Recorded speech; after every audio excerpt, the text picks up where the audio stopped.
I'm Mark Seifter. And I'm Linda Zayas Palmer. And this is Arcane Mark.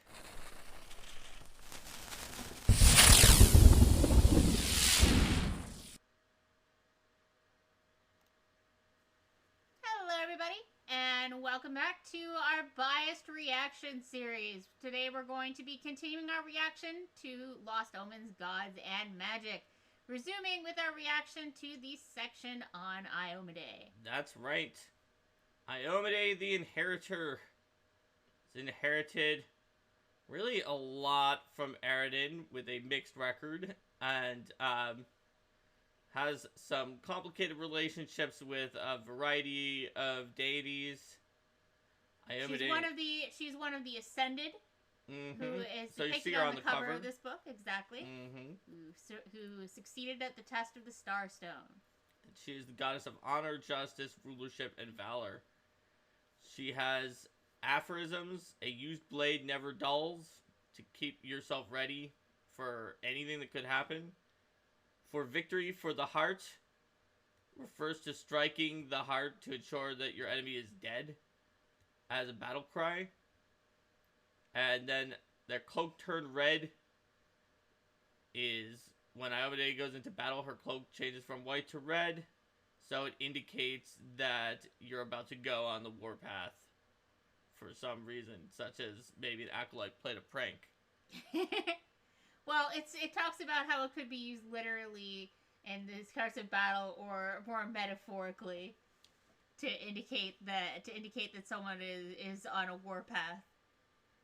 That's true. And we can see what happens when Iomedae's cloak goes red, or turns red in her curses for divine intercessions. Although, what about her blessings? She does have those. She's been known to blast people with sonic damage too, so you never know what's gonna happen. That is true. That is true.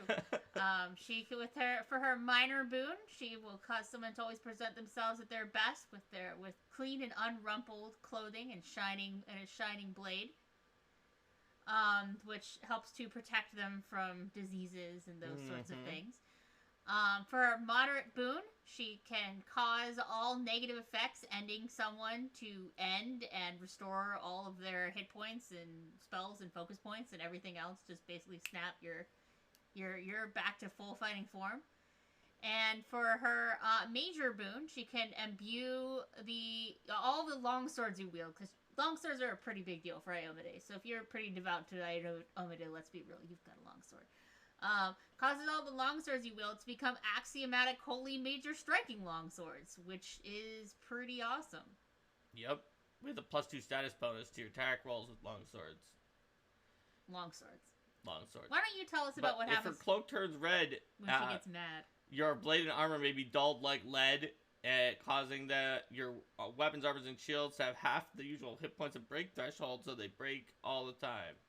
The moderate curse tactical advantages just don't work the way you planned. You can never receive a circumstance bonus to your attack rolls, and enemies don't take circumstance penalties to their AC against your attacks.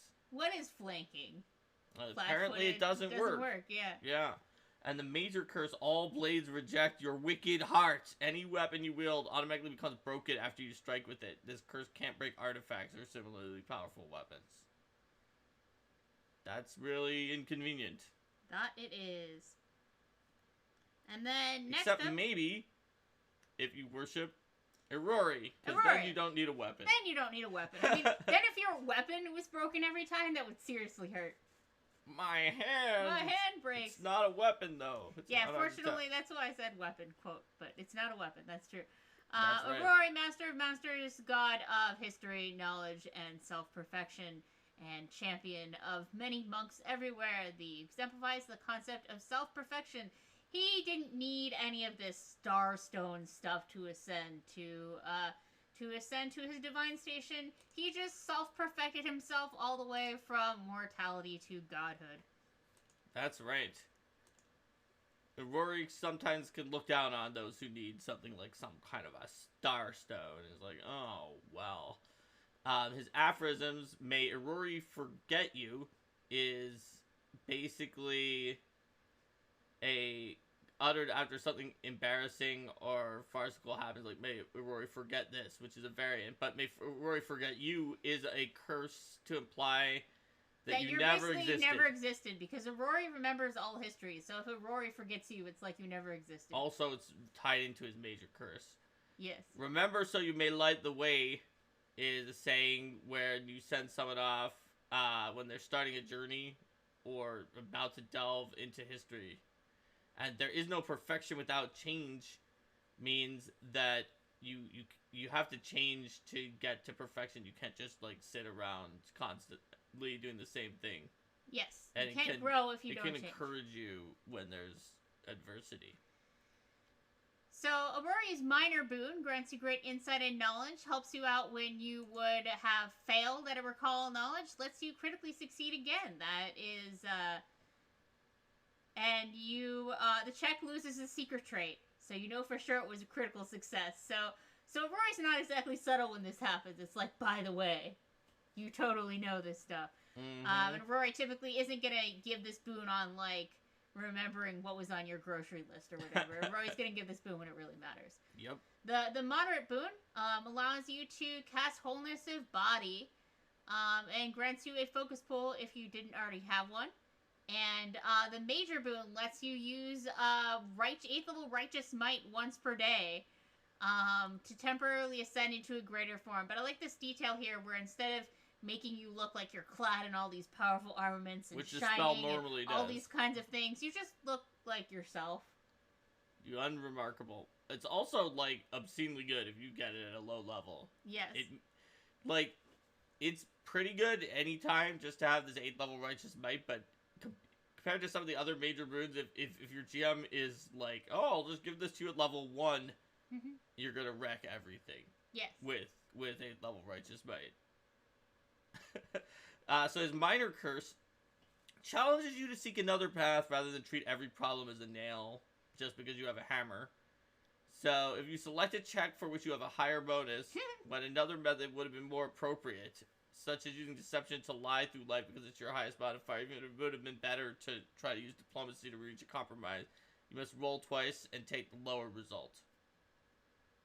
Moderate curse challenges you to adapt to adversity in order to perfect yourself, making you weigh down under the heavy weights that make you clumsy too and encumbered until you accomplish. I feel like whoever wrote the minor curse has experience with organized play. You think Aurori disdains organized play? No, just the thing where people are like trying to be like, this situation seems like this situation, but can I use this bonus? Can I just use my higher bonus? Yeah, exactly. And then the major curse, Aurori makes all living creatures forget your existence. This can be further compounded by raising Aurori's ire, resulting in your name being obliterated from all written records. In both cases, memories and writings rearrange themselves to omit you smoothly, rather than leaving obvious gaps. So Aurori may not forget you, but everyone else does. Mm-hmm. Nasty. Well, like I said, it was tied in. Yep. How about Lamashtu? I mean, Lamashtu is pretty darn nasty. The mother of monsters. Most powerful of the demon lords. Has quite a few enemies to her name: Abadar, Asmodeus, Desnai, Omade, Ravagug, Sarenrae, and Sukio. That's right. She's got a lot of enemies. Her ally is Glonder. That's an ally. I mean, technically, yes. Not really an ally that many people would want to have around. Zuzu is under relationships, although also an enemy. Yes. Yeah, I mean, not that many people like Lamashtu. She's pretty nasty, and she really preys upon people who are different by feeding them this chaotic evil stuff about their monstrousness that is, like, pretty vile from a mental perspective, and then she gets into all sorts of other horrible things, and just she's generally pretty chaotic evil. Yeah.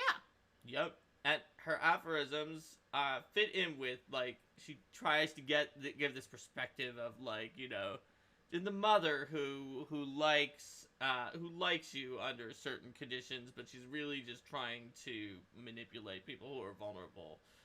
So she's got sayings: it's another scar on the belly, or the scars are the proof to express that your hardest trials can become your best qualities. Sweet dreams and safe deliveries. In communities that have suffered a history of tragic Lamashtan births, it's a saying that is a way to wish people life safe from Lamashtu's notice. And the three-eyed gaze sees you, or sees us, or sees me, or sees somebody, is said ritualistically when you complete an auspicious deed, such as creating new monsters. It means that, like, Lamashtu's paying attention. Or you could threateningly hiss it at your foes to indicate that Lamashtu's going to destroy them. You could. You could. You probably would if you worship Lamashtu. Like, that's a thing. So Lamashtu's minor boon causes mutation on your body that grants you a new unarmed strike. I mean, that could be useful. It could take any number of forms, for sure. I wouldn't want to accept any kind of boons from Lamashtu, but you know. And her moderate boon lets you spread her nightmares wherever you go by letting you cast confusion on people. Okay. And then the major boon allows you to, once per day, spend 1 minute to birth a new monster that rips its way out of your belly. Hooray! And causes you to become Drain 3. The monster does whatever it wants to do, though it doesn't, in accordance with Lamashtu's will, though it doesn't attack you. Unless you've lost her favor. Yep. But in which case, she may just keep the boon up, but force you to do the thing. And then have the monster kill you. Yeah, exactly. Yep.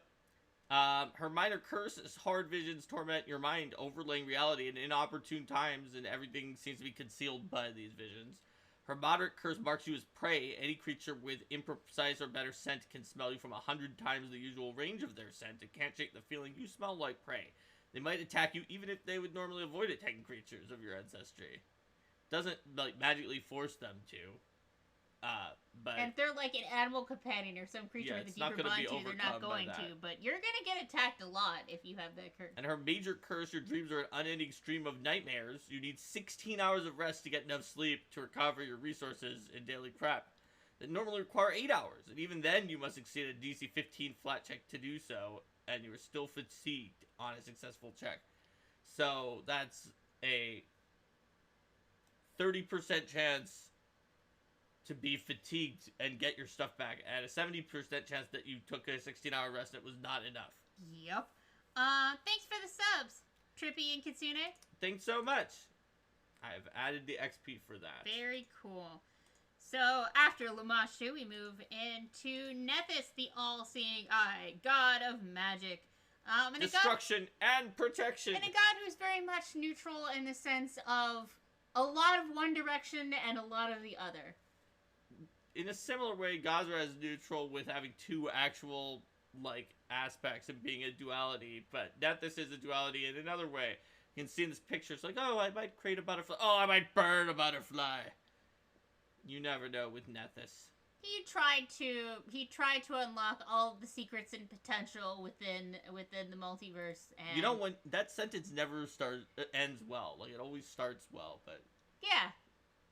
And he wound up gaining divine power, but also at the same time splitting his soul into two pieces. One that seeks ruination, and the other one that seeks and conquest, and the other one that seeks to protect the world. I mean, someday there'll be a fantasy setting where there's a character. It's like he tried to unlock all of the knowledge of the multiverse, and it was successful, and everything's great. Mm-hmm. Someday. The aphorisms. I guess then they'll be the one who's like constantly giving advice and everyone ignores. Yeah, maybe. Aphorisms for Nethys are that which is not there is. Which is very confusing because just because an idea or entity is not currently understood or existent doesn't mean it can't be. And point with the finger of his scorched black hand, which means basically you're being directed toward a challenge, but the challenge will allow you to learn, and at the same time warning that it also might be horrible. So in terms of the benefits that you can get from Nethys, the minor boon, Nethys will cast a powerful spell to help you out, casting a spell 1 level higher than the highest level of spell you could cast. Or if you can't cast any spells, a first level spell. At the moderate boon, Nethys can grant you some insights, letting you add a spell to your spell list that is from a different tradition than what you would normally be able to cast. Wait, the moderate boon says, and I quote, Nethys grants you insight into the secrets of magic. Does that mean that if you have the moderate favor of Nethys, that you can find out more about upcoming products, secrets of magic? Yes. It literally says insight into the secrets of magic. Yes, I think that if you were literally granted the moderate boon of Nethys, you would know what was in Secrets of Magic. Does that mean you have been granted the moderate boon of Nethys? I don't know. It might mean that. I was going to ask that too. Yeah, it might mean Alright, what about the major boon? Do I get to find out about guns and gears too? No, those aren't magic. But if you're a prepared spellcaster with a major boon, you can switch out one of your prepared spells for another spell you could have prepared. And if you're spontaneous, you can switch one of the spells in your repertoire for another one you could have chosen from your repertoire. And it only takes a single action to swap these around. So Nethys gives you a huge amount of versatility in your magic when he decides to bless you. What about when Nethys really decides that he would rather destroy than assist you? Well, there's a lot of things that can happen. I was looking at the major boon here, and it looks like it's not like you can just constantly do this every time you spend an action to get all of the spells that you want. But it also doesn't say that it's one time only, and now I'm forgetting. Let's go to the curses then. The secrets of magic become mentally taxing. Yeah, that definitely happened at least one point after, like, we lost members of the design team. And, well, anyway, you were permanently stupefied 1. Yeah, that was probably realistic. Moderate curse. Your magic wars against itself like Nethys' dueling halves. Whenever you cast a spell, attempt a DC 11 flat check. On a failure, if your spell was harmful, you instead cast a beneficial spell of the same level of your intended targets. If it was beneficial, you instead cast a harmful spell of the same level on your intended targets. If the spell benefited some targets and harmed others, you cast a spell of the same level that switches who benefited. For instance, changing a heal spell that harmed undead and healed the living to a harm spell that healed undead and harmed the living. You still lose the spell slot for the spell you were trying to cast. And then the major curse, now this severs your connection to magic. You lose all your spellcasting abilities and cannot gain any future spellcasting. Nethys could not think of anything worse than that. Yes. Just like Erastil couldn't think of anything worse than like you have no family. You have no family and your animals and your plants won't. And you can't have kids. Won't have offspring and you can't have kids. Nethys can't think of anything worse. There can't be anything worse than this. Yep. Alright, so, that is Nethys. How about another one of the Ascended? Norgorber, or as listed here, Blackfinger's Father Skinsaw, the Grey Master, and the Reaper of Reputation. As a mysterious deity, Norgorber has a lot of different aspects to him that reflect as well the major ways that people might choose to venerate him. That's right. Blackfingers is Norgorber as a god of alchemists and poisoners. Father Skinsaw is Norgorber as a god of bloodthirsty serial killers. Grey Master is Norgorber as a god of blackmail and thefts and kidnappings and all sorts of crime. And Reaper of Reputation is Norgorber as a god of politicians and spy masters and like manipulative folk who use secrets of others to give themselves personal gain in the political arena. In terms of the aphorisms of Norgorber, there is, with one hand I give, which, what's the other hand doing? Yep. I mean, Norgorber's aphorisms often, it's what he's not saying that is very important. What are the speaker's true motivations, and is there a threat in the other hand, and what's really going on? And I wait for a fair price. Indicates that the person who's saying that has some item or some secret that has not yet reached its full potential. Yep. In both cases, yeah, it's just like, you said something, but it's in the subtext. So Norgorber's minor boon protects your secrets and your lies, so that just at one point in time when it's very important for your lie to get through, Norgorber's going to give you a critical success on your lying. Moderate boon, your poisons are everlasting. If you strike with a poison weapon, quickly fails or succeeds but fails to deal any damage, the poison is never spent. Only when you apply it to a creature. And major boon, you become a living secret. You are immune to all divinations and attempts to magically alter your memory unless you choose to be affected, or those effects come from a deity, artifact, or similarly powerful source. You can never be tricked or forced by mundane means into uttering a secret you wish to keep. And I guess that means that I'm talking about what happens when Norgorber is not so pleased with you. I guess so. On the minor curse, Norgorber you're the one who killed his stupid scorpion. Yeah, that's true. Allow the thieves to get better of you. So every time you earn income, you earn less money because of theft, loss, or bad fortune. At the moderate curse, all of your fortitude saves that fail against poison actually critically fail. So hopefully you're not getting poisoned too often, which, may not be... if Norgorber really has it out for you, and Norgorber's people have it out for you, then you might be getting poisoned fairly often. In the major course, Norgorber steals your memories. Every day, there's a chance that you forget the last day's events, that you have retrograde amnesia for the day, that you forget something extremely important on that particular day, or that you temporarily remember false memories blended in with your true memories. So,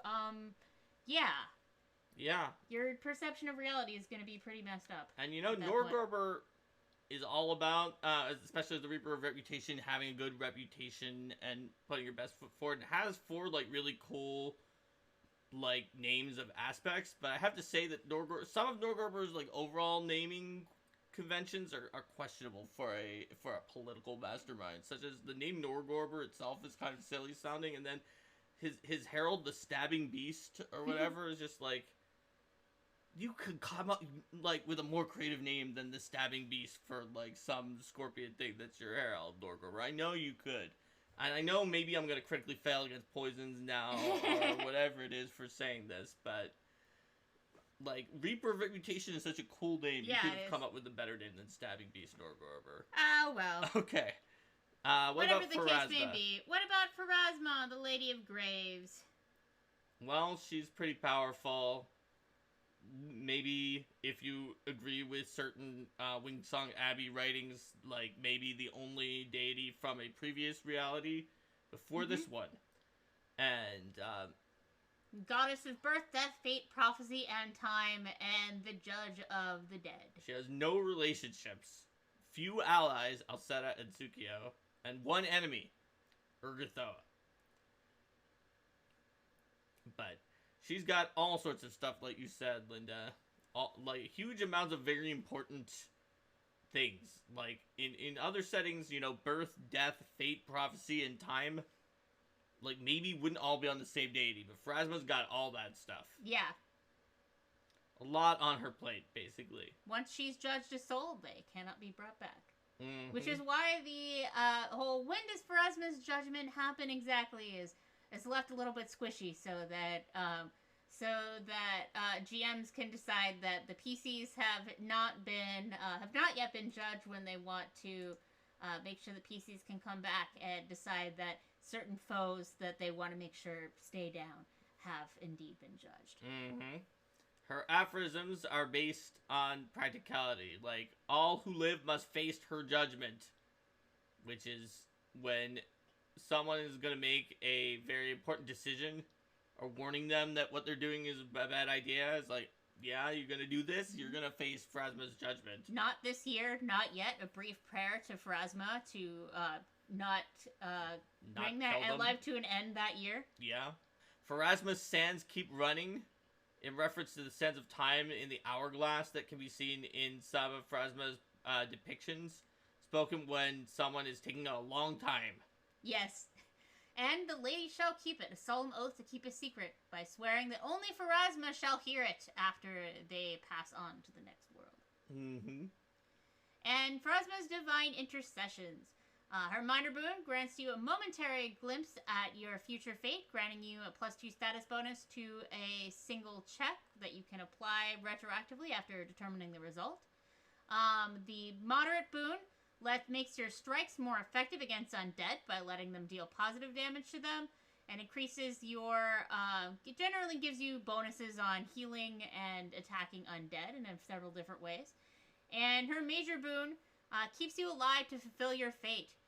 Until you have fulfilled a certain fate that the GM has decided, then anytime you would die, you face some grave but non-fatal misfortune. It takes you a little while to recuperate from that, but you will live out until you have fulfilled your fate. If you would have died even once and only are alive because of this boon, then once the fate is complete, you let out a final sigh and die peacefully instantly. Yes. But so if it's you not didn't, complete immortality, but like it only comes into play when you would have died. So if you didn't need it, then that doesn't happen after yes, the fate exactly. is over. Her minor curse, horrifying or enticing visions of your final judgment will distract you, giving you a penalty on initiative rolls because you're constantly being, oh my gosh, this is horrifying or distracting. Fate turns against you and reveals dire portents with her moderate curse, which means your divinations that are cast by you or that involve you always suggest woe, regardless of what actually is going to happen. And once per day after you attempt a check, the GM can just make you get a natural 1.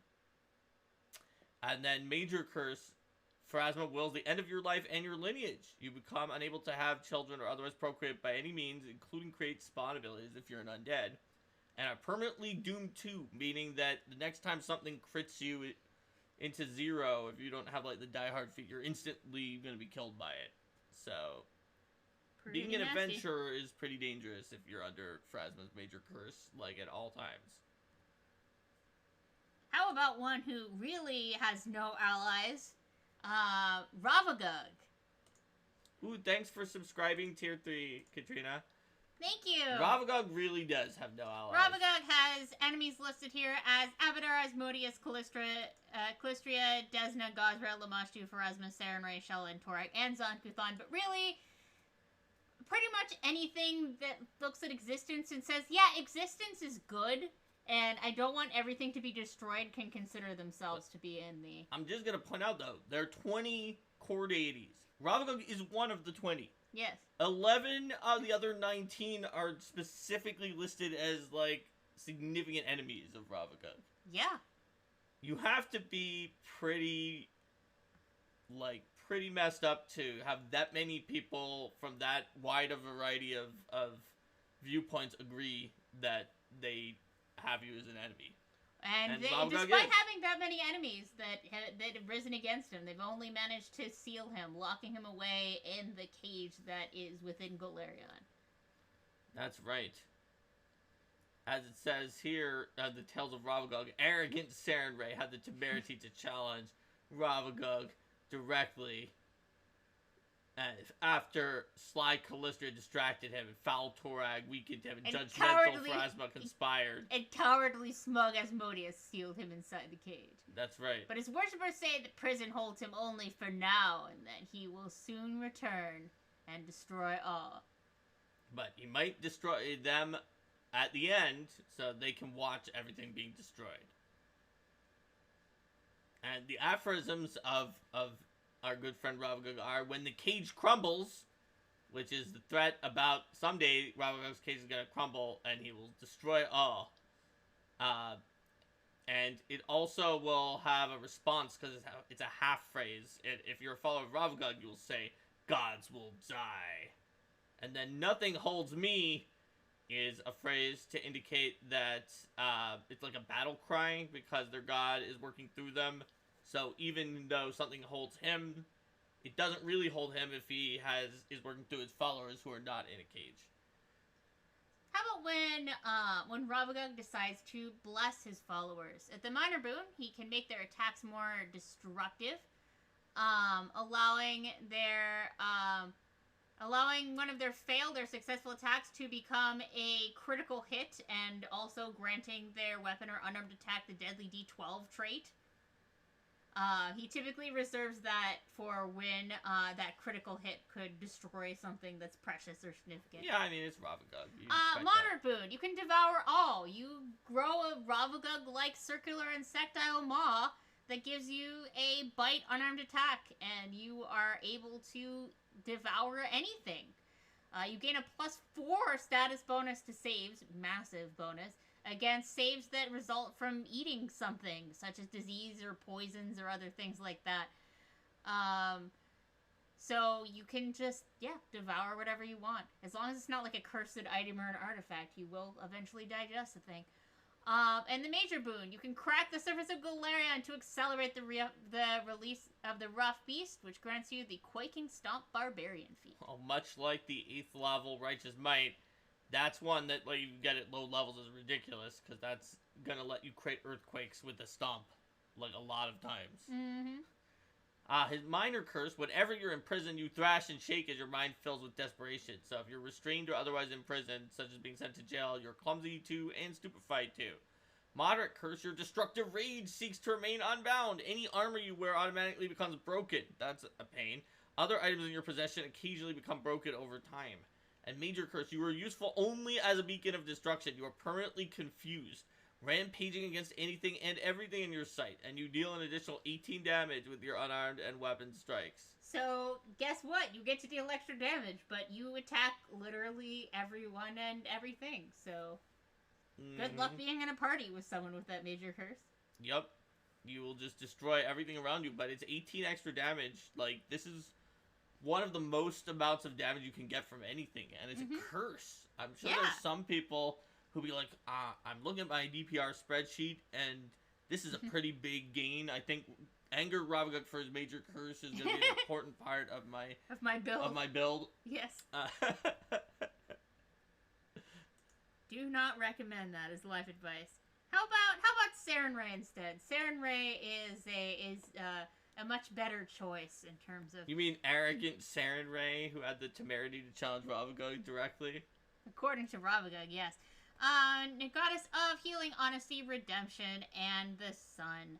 That's right. She is quite a popular deity on Galarian because of her focus on redemption. She will in a perpetual offer to help anyone to be their best even when they have made mistakes. Unless she's swallowing up their city. Yep. That was a pretty big mistake, to be fair. Yeah, but you should forgive her, because, she forgives everybody else, right? That's true. Whoopsie. So, at any rate, Church of Sarenrae is generally devoted to, healing and destroying the unredeemable evil.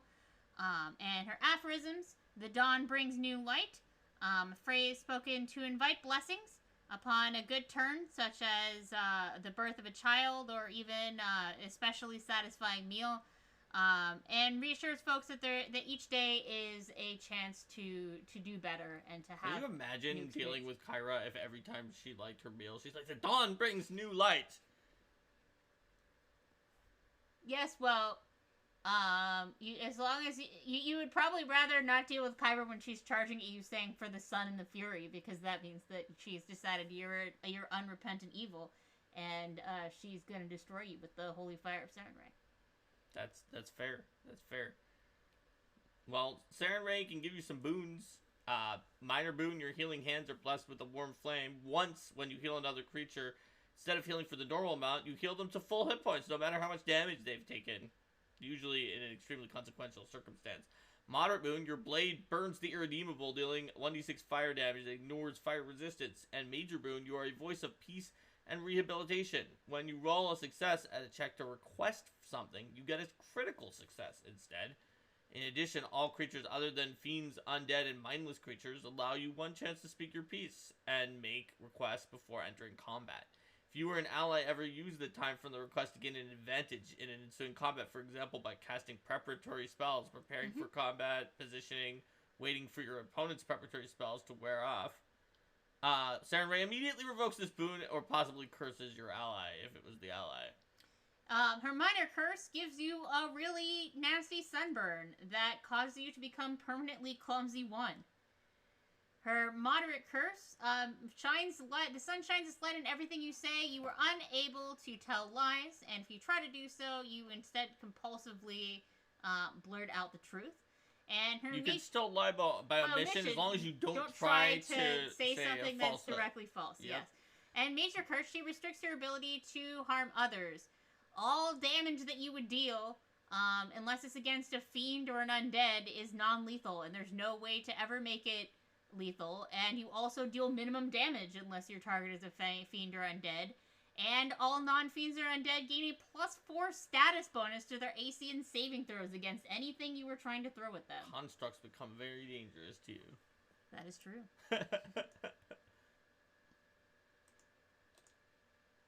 Alright. Alrighty, what Next. about Shellen, the Shellen. Eternal Rose, goddess of art, beauty, love, and music? Another popular deity who has a very strong focus on redemption. Her aphorisms include the creation of beauty is the highest art. Shellenites consider that any effort to make the world a more beautiful place is a blessing. And effort here is a key word because Shellen isn't really going to be like judgmental if you're not the most skilled at said thing. Next, love and beauty belong to all. Saying that all beings are capable and worthy of love, and this is part of her belief in redemption that she teaches to her followers as well. And the last, love is the greatest of all things. Says that love is the most powerful of all forces, and generally believes that love is the solution to a lot of ills in the world. Yep. In terms of her boons. Her minor boon, one of the times that you roll a failure on a diplomacy check, you can get a critical success instead. Like with a lot of these other deity boons, the goddess typically grants this when it is a particularly consequential check or something that is tied to her sphere of interest. The moderate boon grants you the specialty crafting and virtuoso performer feat in all categories of crafting and performance to greatly assist your creations.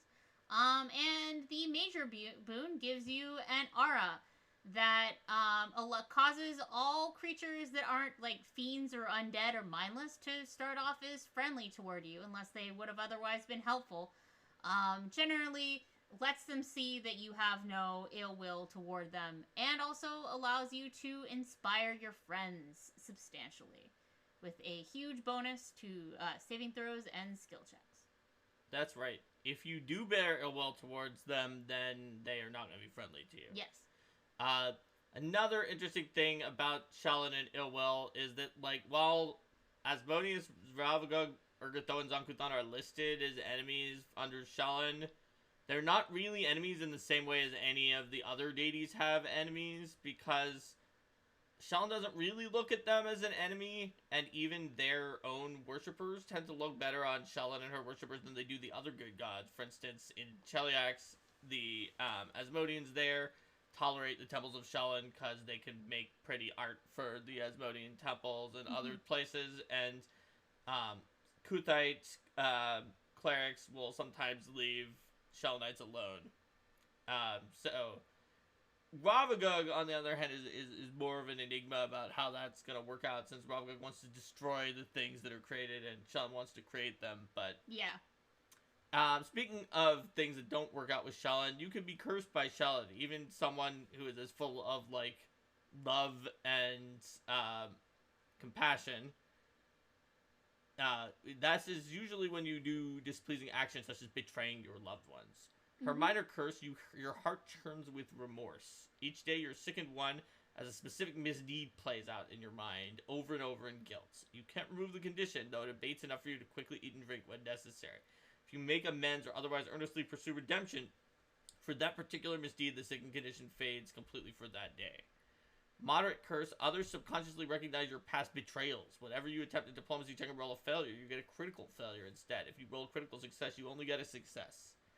And major curse, those who spread misery via false love face Shellen's greatest curse.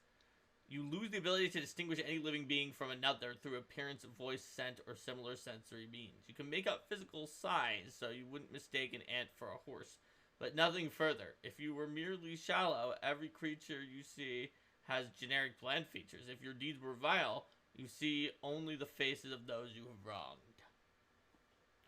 So it's like, oh yeah, every human looks like generic people that I have wronged, and I cannot tell who them apart. anyone is. Yeah. It can be pretty problematic, especially if you've got enemies who who know that you have this curse and want to tell you that they are your friends. Mm-hmm. You won't be able to tell. I mean, you might be able to from context. But still, like, it's going to be very confusing. If you're the kind of person who has this curse, you're even more likely to be paranoid about the fact that the person who says they're your friend could be an enemy. Could be an enemy who's pretending to be their friend because they know that you have yada yada yada. Exactly. Yep. A life of paranoia for such folks. All right, let's move on to the most questionably good deity in the pantheon, Torag. Torag, the lawful good god of the forge, protection, and strategy, and the head of the dwarven pantheon. That's right. So worship of Torag centers around the forge, and Torag also places a strong emphasis on defense, and you'll see a lot of castles and cathedrals and walls and shields and heavy armor and all those sorts of things being associated strongly with Torag. That's right. And his aphorisms are hammer and tongs, which is the name of his holy text, but you can just blurt it as an exclamation when something's outrageous. Just in the same way that, people will be like, oh my gosh, it's like hammer and tongs! Yeah. And then an anvil is nothing without fire, which means that if you're working without a goal, basically that you're not doing anything. You're just kind of spinning your wheels and moving into a direction. Or fighting without purpose, just fighting just because there's something there to fight. So it's basically saying, like, don't be reckless, have a plan before you act, and work toward a specific aim. But yeah, and also, like, even if it's not just being reckless, don't be, like, aimless. Yeah. Don't just do something because it's there. Do it because you know why you're doing it. Torag has a variety of divine interventions as well. His minor boon repairs your equipment, such as shields, weapons, or other items, and also doubles its hardness for a minute. And just like with a lot of the others, Torag tends to grant this boon at strategically important times. As moderate boon, gives you the abilities of a single dwarf ancestry feat of Torag's choice, even if you're not a dwarf. And the major boon allows you to count standing watch or standing guard as resting, so that as long as you rest for at least stand watch for at least 6 hours a day, you're not going to get tired. And it also gives you a massive status bonus on perception checks to notice dangers and ambushes and other things like that. And as long as you're holding a shield, you're always defending during exploration, and can move at full speed, and your shield's hardness is all increased by 5 as well. He really wants to give you a lot of stuff. He does. His minor curse, your shoddy artisanship makes itself known. Whenever an item you're using takes damage, it breaks. Moderate curse, you must prove your skills at a craft by providing your own equipment. You gain item bonuses only from items you made yourself. Major curse, you are forever cast out from your home. Members of your community have their attitudes toward you shift 2 steps worse. Meaning those who used to be helpful to you are now only indifferent. Those who used to be friendly are now unfriendly. And everyone else in your community is now hostile. This doesn't necessarily result in violence, but hostile community members generally seek your permanent exile. Not fun. I mean, Torag is like, what's the worst thing that could happen if your community rejects you? Yes. How about Urgathoa, the Pallid Princess? The person who was so determined not to be caught up in Pharasma's judgment and to go back to the realm of the living, or go back to her life, that she tore herself out of line and became an undead goddess. Yep, she was just waiting in line. I mean, I'm sure people who are watching in the U.S. probably can, like, relate. It was like you're sitting in a line in the DMV and you think, this is going on forever. I wish I could tear out of line and become an undead goddess. But Urgathoa did. And she just did not want to wait in the line. She did not want to deal with this. She just wanted more. And that is what happened. And now, she is the goddess of disease, gluttony, and undeath. And you can too. Her aphorisms, may you dine forever, believing that all will be consumed with only a matter of time, Followers of Urgathoa use it as a call to action to be wantonly gluttonous. May you never hunger again. May sound like it's a benediction where it's like, oh, it's nice, you're never gonna go hungry again. Like, you know, in the Lion King, stick with me and you'll never go hungry again. But it's actually an insult that you generally tell someone just before you kill them, and do not let them come back as an undead. Yeah, exactly, because if they don't experience hunger, then they also won't be able to enjoy gluttonously gorging themselves again. So, yeah. Pay the pox is a statement that worshippers of Urgathoa use to refer to sort of being harmed by a disease and dying from that. And worshippers of Urgathoa believe themselves above this because they will be able to avoid their own mortality through undeath. Mm-hmm. And rot in the gut, froth in the mouth is a kind of uttered before you perform ritual obedience to Urgathoa, such as consuming rancid food. Something that is not going to be pleasant. Mm-hmm. As for her boons, minor boon lets you feast on the spoils of life and death, granting you the benefits of the Iron Gut Goblin heritage, regardless of your ancestry. And if you've already got Iron Gut, then your bonus increases. Makes it much easier for you to survive eating rancid food and other stuff like that. Yay! As for moderate boon, you gain negative healing. Yay! Yay for being able to be healed like an undead. As for a major boon, whenever you contract a contagion, you experience fever dreams filled with insight. That gives you the effects of foresight for so long as you remain affected by a disease. That's pretty handy. That's a 9th level spell that just gives rerolls every round. Very, very handy. Gotta go get some diseases with that one. Minor curse. You must overindulge or partake in forbidden feasts before you find yourself even remotely sated. You need to eat 20 times as much food as normal to avoid starvation. Though you always feel hungry regardless of how much you eat. If you dine on the flesh and blood of sapient creatures, you need to eat only the normal amount of such meals. And your hunger abates. Yeah. Her moderate curse cuts you off from positive energy without granting you the blessing of undeath. So you're harmed by positive effects and don't recover hit points from that as if you were an undead or had negative healing. But you're still harmed by negative effects as normal. Oh, man. It's the worst of both worlds. Major curse, she teaches you that pointless lives and slavery to death and morality are bound to end in tragedy, giving you an incurable wasting disease that leaves you clumsy too, enfeebled too, and unable to move except by crawling. It never progresses further or kills you, but it passes to your friends and loved ones merely by sight, wasting them away unto death before your eyes and causing them to rise undead to haunt you. Don't make Urgathoa mad, jeez. Don't make her stand in line. As long as you don't make her stand in line, it's probably going to be okay. We know she doesn't like standing in line. Fair enough. Alright, how about Zon-Kuthon? That's our last of the core 20. God of darkness, envy, loss, and pain. Brother of Shelyn and like formerly Dubrawl. Yes. Like Nethys, someone who went off to uncover lost secrets in parts unknown and came back much worse for the wear. Also, he's the god of pain, and he lives in the realm of Zovacane. Yes. It's like Novocaine, but with an X to make it sound more edgy. Zovacane. Fair enough.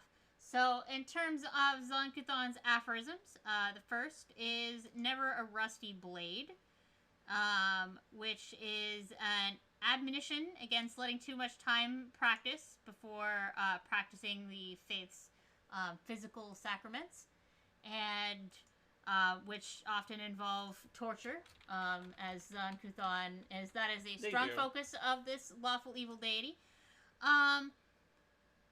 He's the god of edgelords and torture and envy, loss, and pain. Yes, grasp the chain.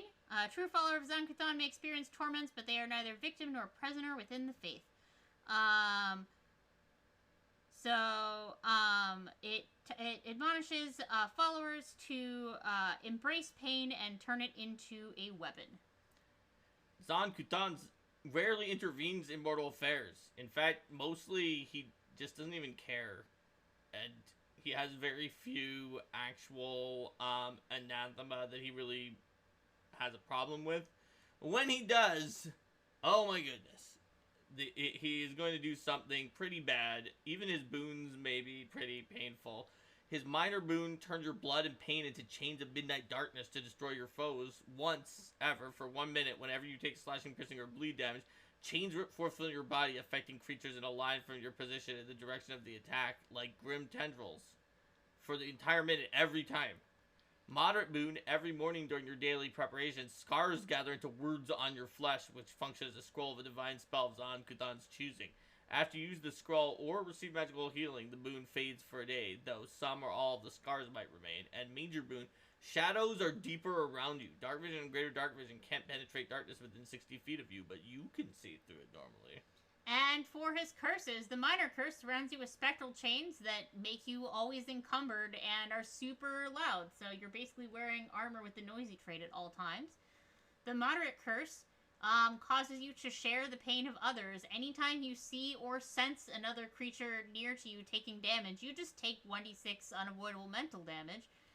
It's the curse of empathy with other people's pain. When you take damage in any other way other than from exactly that effect, you take an additional 1d6 mental damage from having more pain and are sickened.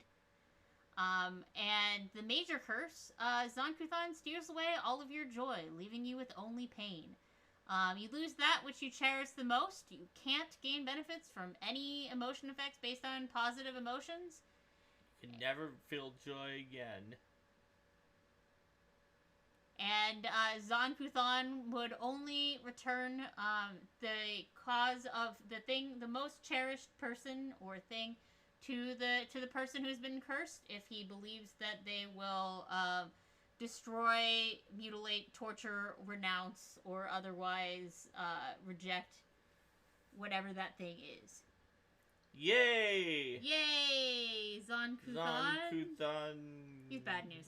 He's not so, a good friend. Wrapping up after Zon Kuthan, we're moving into the, those were the main core deities. We're moving into some other deities who are featured in this book. They're featured. They're almost as important in this book as the core deities. So they don't have the aphorisms and the boons listed here. But they do have their edicts and anathema. And there's a free, and there's also a free web supplement that has more information about these deities that you can find on the Gods and Magic product page on Paizo.com. That supplement also has information about creating your own boons and curses that deities could give out, either for customizing some of the ones from this book to be tailored more to your group, or to generate more for whatever deities you want in the Pathfinder rules. So first off here, we have a Chakek, he who walks in blood, the patron of the Red Mantis Assassins. That's right. Sometimes known as Etch-a-Sketch. You've got his cleric spells, True Strike, Invisibility, and Phantasmal Killer. He wants you to conduct assassinations, spread the Red Mantis' infamy, and wield sawtooth sabers, and he does not want you to kill rightful rulers, become fixated on petty matters such as others' gender or ancestry, and abandon an assassination contract you agreed to pursue.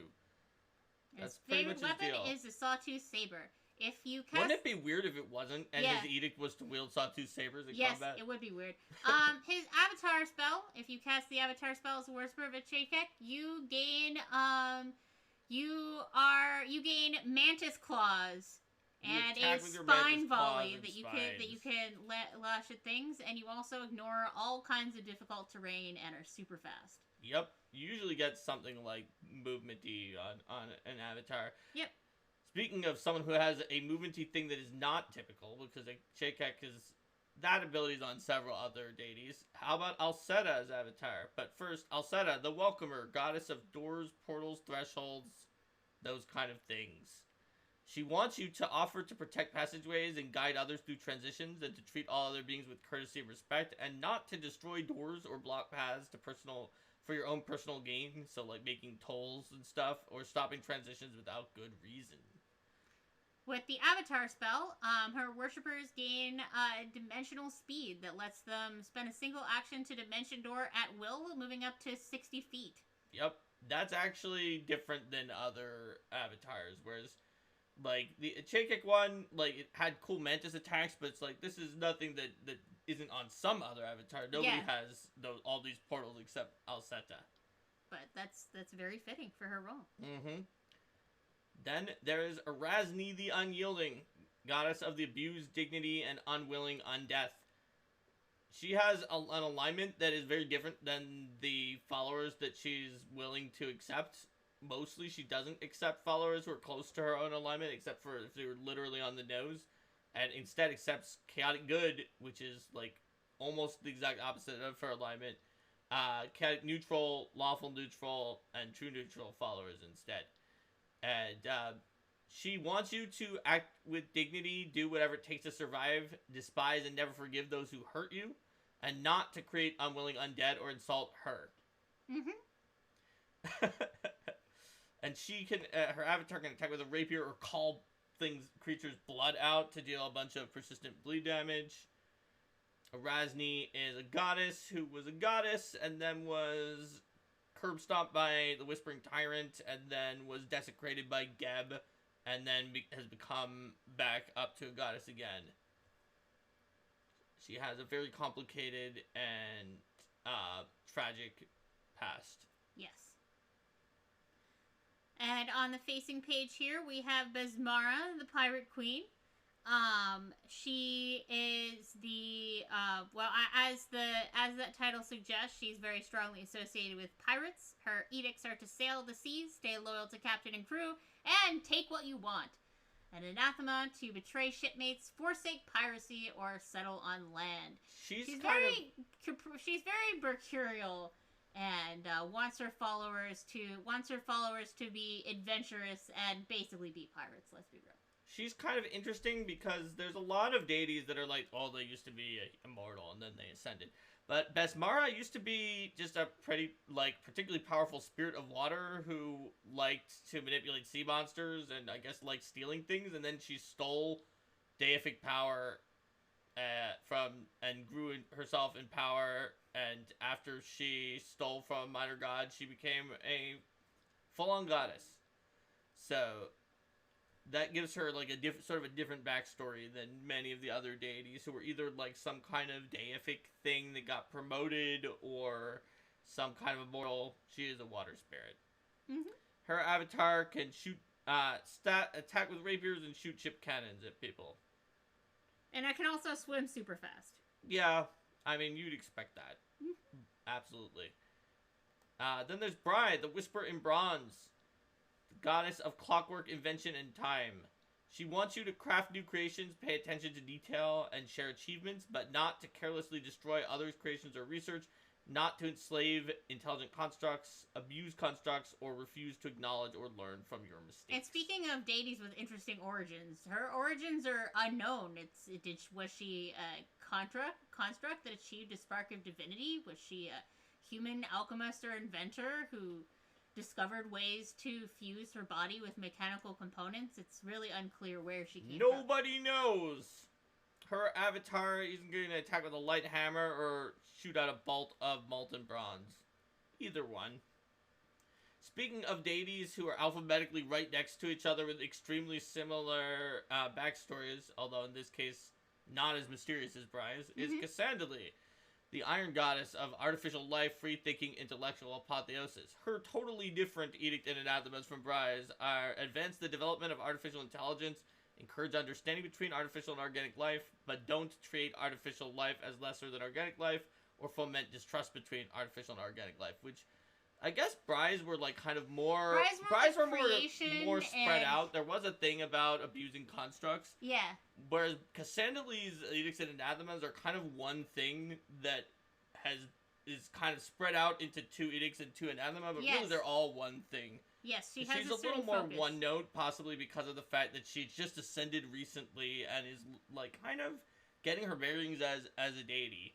Her favorite weapon is the Polytool, which is a very unusual new weapon that is found on page 121. And when I say she ascended recently, she is the result of the Iron God's adventure path, or a successful application of the Iron God's adventure path at the very least. Mm-hmm.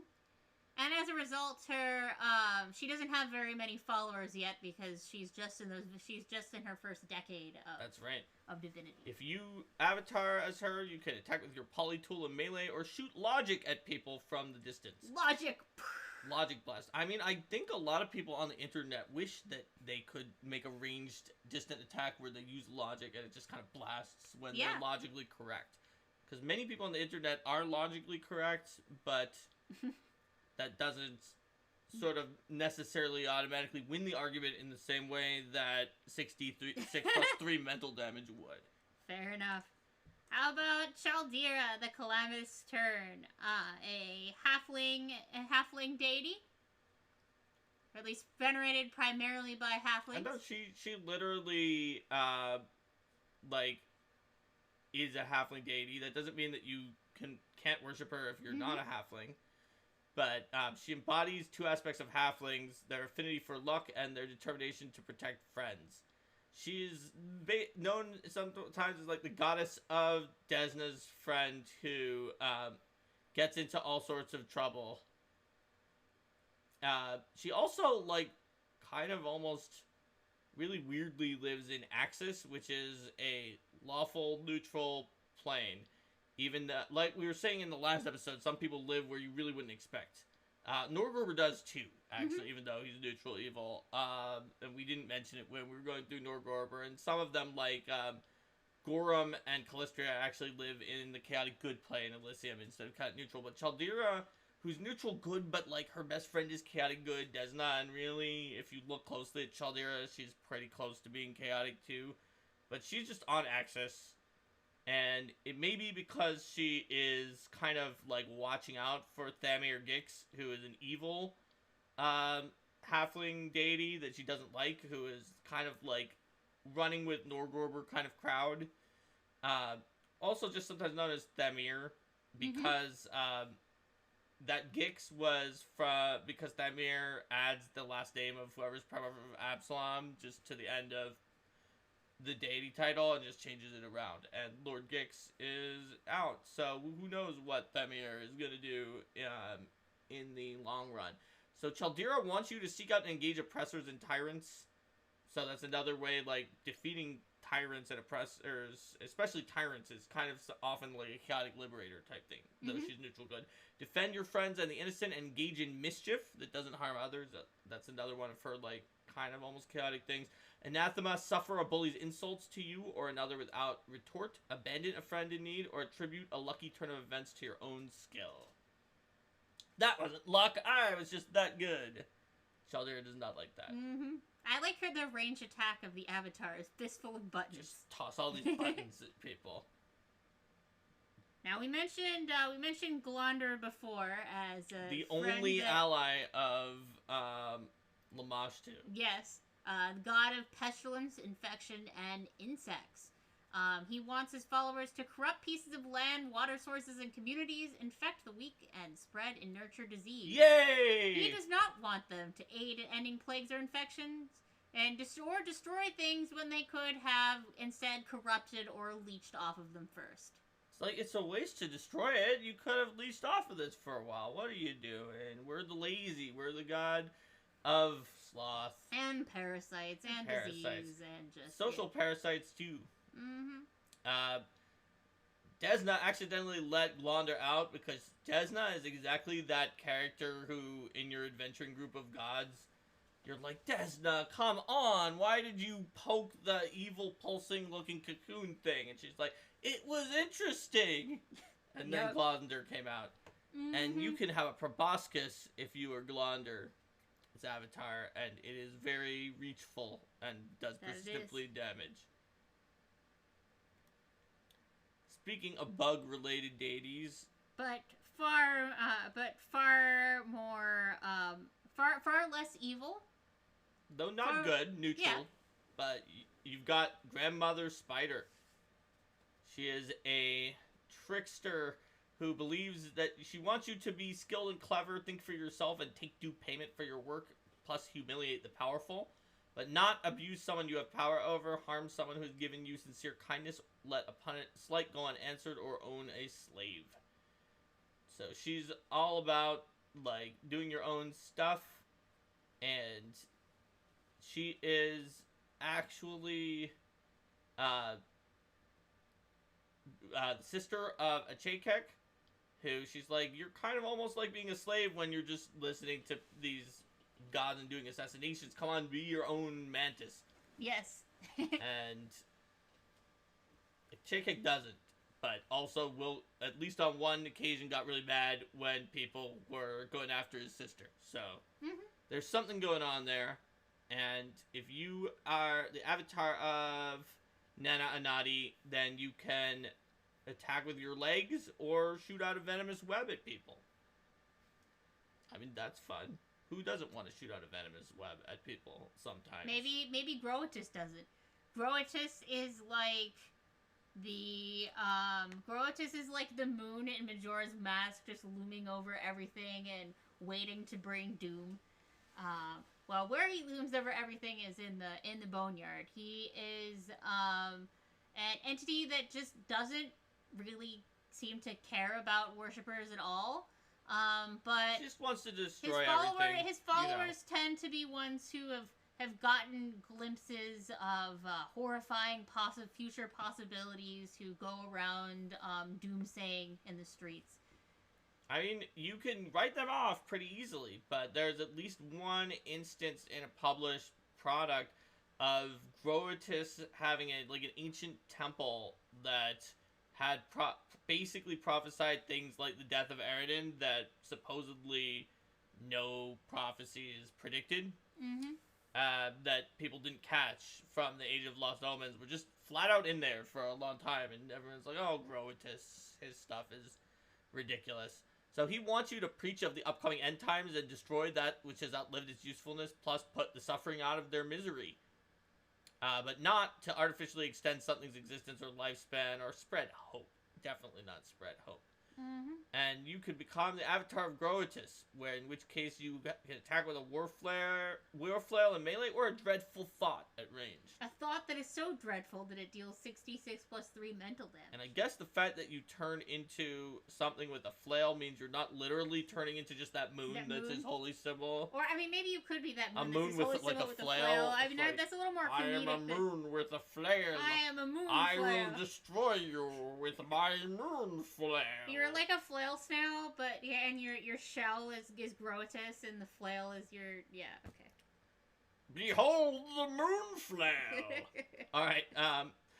Shall we stop at Behold the moon flail? Yes, I think Behold the moon flail is a good place to stop. Next time we can start with Gruhashta, god of writing that book he wrote.